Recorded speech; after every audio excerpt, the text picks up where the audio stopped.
হযরতে মারিয়াম আলাইহিস সালামের কথা আপনারা জানেন। 16 বছরের একজন ষোড়শী নারী হযরতে মারিয়াম আলাইহিস সালাম। হযরত মারিয়াম আলাইহিস সালাম 16 বছরের ষোড়শী নারী গোসলখানায় গোসল করতেছেন। ঠিক এই মুহূর্তে হযরতে জিবরাইল চলে গেছে গোসলখানায়। হযরতে মারিয়াম আলাইহিস সালাম জিবরাইলকে দেখার সঙ্গে সঙ্গে ভয় পেয়ে গেছে। সঙ্গে সঙ্গে বলে, ক্বালাত ইন্নী আউযু বিররহমানি মিনকা ইন কুনতা তাকিয়া। আল্লাহু আকবার। আমার ভাইয়েরা, তিনি বলতে লাগলেন, হযরতে মারিয়াম আলাইহিস সালাম বলতে লাগলেন, ভাই তুমি কে? তোমার কাছে আমি রহমানের কাছে, তোমার থেকে রহমানের কাছে আমি আশ্রয় প্রার্থনা করতেছি, যদি তুমি মুত্তাকি হয়ে থাকো। হযরত জিবরাইল মানুষের সুরত ধরে আসছেন। মারিয়াম আলাইহিস সালাম তেনাকে চিনতে পারে নাই। জিবরাইল বললেন, মারিয়াম ভয় করো না, টেনশন করো না, চিন্তা করো না, আমি নরমাল কোনো পার্সন নয়, সাধারণ কোনো মানুষ নয়, আমি হলাম আল্লাহ রাব্বুল আলামিনের প্রেরিত দূত জিবরাইল। এইখানে কেন তুমি আসছ? জিবরাইল বলে, মারিয়াম তোমার পেটের ভিতর একজন পুত্র সন্তান হবে, এই সুসংবাদ গুড নিউজ দেওয়ার জন্য তোমার কাছে আমি আসছি। কে বলে ভাই? জিবরাইল আলাইহিস সালাম বলতেছে, সুসংবাদ দেওয়ার জন্য আমি আসছি। হযরতে মারিয়াম বলি, আমার তো বিয়ে হয় নাই, আমি তো অসতী নারী নই, এটা কি করে সম্ভব আমার পেটে সন্তান হবে? এটা তো কোনো ক্রমেই সম্ভবপর কথা না। আল্লাহ রাব্বুল আলামিন ইচ্ছে করলে পারেন কি পারেন না? সব ক্ষমতার উৎস তুমি, যা ইচ্ছে তাই করো, তোমার হাতে মরণ বাসন সবই তুমি পারো, তোমার হাতে মরণ বাসন সবই তুমি পারো। ঠিক কিনা বলেন? আল্লাহ রাব্বুল আলামিন ইচ্ছে করলে তিনি সব কিছু পারেন। এজন্যই তো রাসূলুল্লাহ বলেছেন, তাফাক্কারু ফি খালকিল্লাহ ওয়ালা তাতাফাক্কারু ফিল্লাহ ফাইন্নাকুম লান তাকদিরু কদরা। তোমরা কখনো আল্লাহ রাব্বুল আলামিনের ক্ষমতা নিয়ে গবেষণা করবে না, সব সময় তোমরা আল্লাহ পাকের মাখলুক নিয়ে, সৃষ্টি নিয়ে গবেষণা করবে। কেননা আল্লাহ পাকের ক্ষমতার আন্দাজ অনুমান তোমরা কখনো করতে পারবে না। সব কিছু কেউ যেটা পারে না সেটা পারেন কে ভাই? কেউ যেটা জানে না সেটা জানেন কে? কেউ যেটা শোনে না সেটা শোনেন কে? আল্লাহ রাব্বুল আলামিন জিবরাইলকে পাঠিয়ে দিয়েছেন, যাও মারিয়ামকে সুসংবাদ দেবার জন্য। হযরত মারিয়ামকে সুসংবাদ দেওয়া হয়। হযরত মারিয়াম আলাইহিস সালাম তিনি বললেন, আমি তো আল্লাহকে ভয় করি, তুমি যদি আল্লাহকে ভয় করো আমাকে রক্ষা করো, তুমি এখান থেকে চলে যাও। মানুষ মনে করে বলতেছিল। আমার বন্ধুগণ, হযরত জিবরাইল এক পর্যায়ে বলে উঠল, মারিয়াম তোমার পেটের ভিতরে শুধুমাত্র সন্তান হবে তাই নয়, সাধারণ কোনো সন্তান হবে না, তোমার সন্তান হবে জমানার একজন নবী, তার নাম হচ্ছে ঈসা আলাইহিস সালাম। শোনো শোনো, শুধু তাই নয়, তোমার সন্তান 40 দিন যখন তার বয়স হবে, তোমার কুলে থেকেই সে কথা বলার পাওয়ার আল্লাহ রাব্বুল আলামিন তাকে দান করবেন। সুবহানাল্লাহ বললেন। শুধু তাই নয় মারিয়াম, শোনো, আল্লাহ রাব্বুল আলামিন তোমার সন্তান কি এমন পাওয়ার দান করবেন, কোন শ্বেত রোগে আক্রান্ত মানুষ যদি তার কাছে আসে, সে শুধুমাত্র আল্লাহর নাম করে লোকটার হাতে যখন গায়ে যখন স্পর্শ করবে, অনেক মানুষের দেহের ভিতরে মুসলমান সাদা রোগ হয়। হযরত ঈসা আলাইহিস সালাম তিনি যখন সেই মানুষের দেহের ভিতরে হাত দিতেন, সঙ্গে সঙ্গে তাদের দেহের এই রোগটা দূরীভূত হয়ে যেত। সুবহানাল্লাহ। জিবরাইল বললেন, শুনো মারিয়াম, শুধু তাই নয়, তোমার সন্তান ঈসা এমন একজন সন্তান শত শত বৎসর পূর্বে ইন্তেকাল করেছে, এমন কোন লাশের পাশে দাঁড়িয়ে তোমার সন্তান ঈসা যদি বলে কুম বিইযনিল্লাহ, আল্লাহর অনুমতিতে দাঁড়িয়ে যাও, সঙ্গে সঙ্গে শত শত বৎসরের মৃত লাশটা জীবিত হয়ে তার জন্য দাঁড়িয়ে কথা বলবে। এমন সন্তান তোমাকে দেওয়া হবে। সুবহানাল্লাহ বললেন না? হযরত মারিয়াম আলাইহিস সালাতু ওয়াস সালাম তো তিনি অবাক হয়ে গেলেন। মারিয়াম আলাইহিস সালাম বললেন, এটা কি করে সম্ভব? হযরত জিবরাইল বললেন, তুমি হা করো, তোমার মুখের ভিতর আমি ফু দিয়ে দিব, এরপর থেকে তোমার আর টেনশন করা লাগবে না, তুমি প্রেগনেন্ট হয়ে যাবে। হযরত মারিয়াম আলাইহিস সালাম তিনি হা করলেন। জিবরাইল মুখের ভিতরে ফু দিয়ে দিলেন।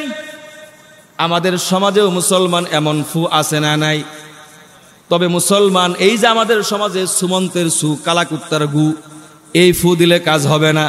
অনেক ভণ্ড ফকির আছে, কোরআনুল কারীম পড়ে ফু দেয় না, নানান কথা আজে বাজে কথা বলে যদি ফু দেয়, শিরকপূর্ণ কথা বলে যদি ফু দেয়, তাহলে হিতে বিপরীত হওয়ার সম্ভাবনা আছে না নাই? জোরাবাজে বলেন। কয় মানুষকে, অনেক মহিলারা আসে, হুজুর একটু দোয়া করেন, একটা তাবিজ দেন আমার স্বামীরা যাতে করে আমি বশ করতে পারি। কি করতে পারি? জোরাবাজে বলে। আমি চিন্তা করি যে এই বর যদি করতে পারতাম, আমি সর্বপ্রথম শেখ হাসিনারে করতাম। কারে করতাম? প্রধানমন্ত্রীরে করতাম। সমস্ত নেতা যারা এরকম আরো বড় বড় যারা নেতা আছে তাদেরকে আমি সবার আগে বশ করতাম। ঠিক কিনা বলেন? ধোঁকাবাজি ছাড়া আর কিছুই না। কিসের বশ? দোয়া করেন, আল্লাহ যদি তাকে অন্তরের ভিতর আপনার ভালোবাসা সৃষ্টি করে দেয় তবেই একমাত্র সম্ভব। ঠিক কিনা বলেন?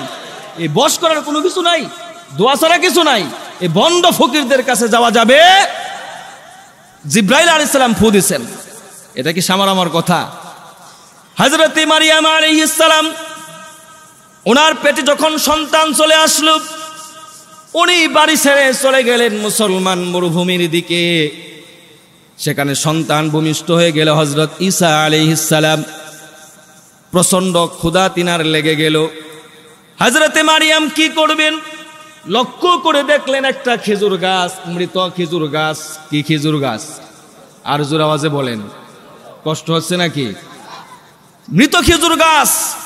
আল্লাহ রাব্বুল আলামিন বললেন, মারিয়াম চিন্তা করো না, তোমার ক্ষুধা লাগছে আমি জানি, তোমার হাত দিয়ে খেজুর গাছের ভিতরে তুমি ঝাঁকুনি দাও, সঙ্গে সঙ্গে দেখবে এখান থেকে তাজা খেজুর আমি আল্লাহ পাক ফেলে দিব। ভাইরা আমার, ঠিক তাই হলো। মৃত খেজুর গাছে আল্লাহর নাম নিয়ে তিনি ঝাঁকি দিলেন, পাকা পাকা খেজুর পড়তে 1 সেকেন্ড দেরি হলো না। এখান থেকেও আল্লাহ রাব্বুল আলামিন পৃথিবীর মানুষদেরকে একটা মেসেজ দিয়ে দিলেন, ও পৃথিবীর মানুষেরা, তোমরা শুধু মুখে মুখে বললে হবে না, রিজিকের সন্ধানে তোমাকে কাজ করতে হবে, একটু নড়ে বসতে হবে, একটু হাত দিয়ে কাজ করতে হবে। ঘরে বসে বসে খেলেই থাকলেই তোমার রিজিক ঘরের ভিতরে আসবে অটোমেটিকলি। আল্লাহ পাক যদি ইচ্ছে করতেন অটোমেটিকলি মুসলমান খেজুর গাছ থেকে পাকা খেজুর দিতে পারতেন কি পারতেন না? কিন্তু আল্লাহ পাক বললেন, না না, চেষ্টা করো, যতটুকুন তোমার সামর্থ্য আছে সেগুলো ব্যয় করো, বাকিটুকুন দায়িত্ব আমি আল্লাহ পাকের, তুমি চাকরি করো, তুমি ব্যবসা করো, এরপরে আমি আল্লাহ রাব্বুল আলামিন তোমার রিজিকের ব্যবস্থা করে দেব। ঠিক কিনা বলেন? হযরতে মারিয়াম সন্তান নিয়ে চলে আসলেন বাড়িতে। গ্রামের মানুষগুলো তিনাকে নানা কথা বলতে লাগলেন। হযরত মারিয়াম আলাইহাস সালাতু ওয়াস সালাম কোনো কথা বলেন না, উনি কথার রোজা রাখছেন। সন্তানের দিকে ইশারা করে বলেন, তোমরা একই জিজ্ঞাসা করো। গ্রামের মানুষ আরো রেগে যায়, আরে পাগল, মাত্র 40 দিন হলো এই সন্তানের, আতুরিদু আন তাসখুরা মিন্নি, তুমি কি আমাদের সাথে ঠাট্টা করো নাকি, উপহাস করো নাকি? এই ছোট্ট বাচ্চা কি করে আমাদের সঙ্গে কথা বলবে? হযরত মারিয়াম আলাইহাস সালাম কোনো কথা বলেন না, শুধু সন্তানের দিকে ইশারা করে দেয়।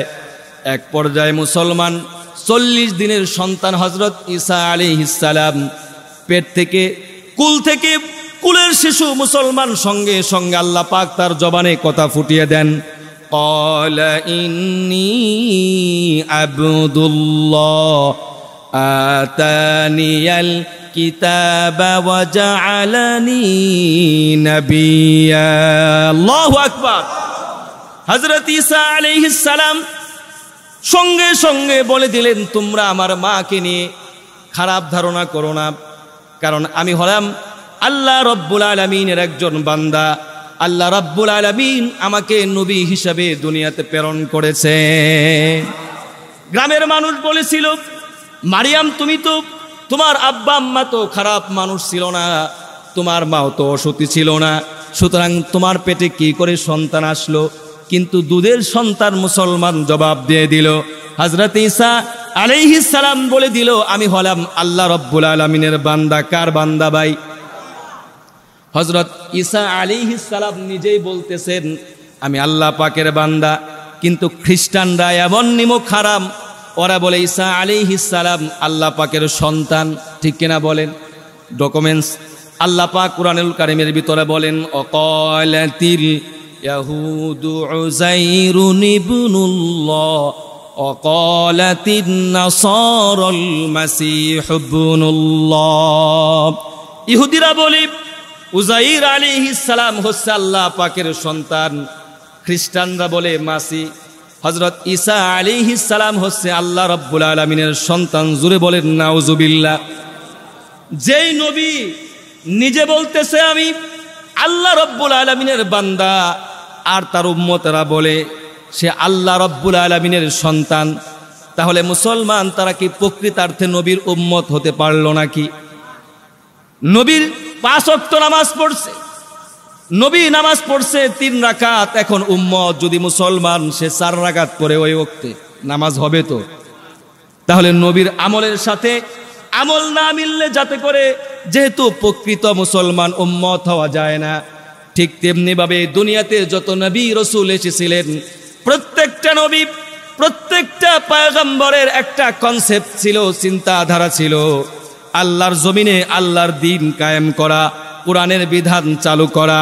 মুসলমান এরপরও দেখা যায় আজকাল সমাজে অনেক আলেম উলামা, অনেক খুতাবা আজম, অনেক উম্মতের উলামা একরাম মুসলমান দ্বীন কায়েমের কথা বলে না, কারণ তারা জানে নামাজের কথা বললে বিপদ আসবে না, রোজার বয়ান করলে হাতে হ্যান্ডক্যাপ পরা লাগবে না, বন্ধুগণ আমার হজের বয়ান করলে জেলখানায় যেতে হবে না। কিন্তু মুসলমান তারা খুব ভালো করেই জানে দ্বীন কায়েমের কথা বললে, কোরআনের রাজের কথা বললে, কোরআনের অনুশাসনের কথা যদি বলা হয়, জালেমরা কখনো মুসলমান সহ্য করবে না। ঠিক কিনা বলেন? এই জন্য অনেক মানুষ গা ঢাকা দিয়ে থাকে, দ্বীন কায়েমের কথা বলে না। প্রত্যেকটা নবী রাসূল যারা দুনিয়াতে এসেছিলেন তাদের কনসেপ্ট একটা ছিল ভাই, আল্লাহর জমিনে কার বিধান চালু করা। জোরে আওয়াজে বলেন, কার বিধান চালু করা? আপনারা চান তো ভাই? কারা কারা চান? দু হাত তুলে আল্লাহকে দেখেন। লিল্লাহে তাকবীর, লিল্লাহে তাকবীর, লিল্লাহে তাকবীর। আল্লাহ তোমার জমিনে তুমি তোমার আইনকে প্রতিষ্ঠিত করে দাও। পড়ুন আমিন। এটা কি করে সম্ভব? এমনি এমনি হবে না।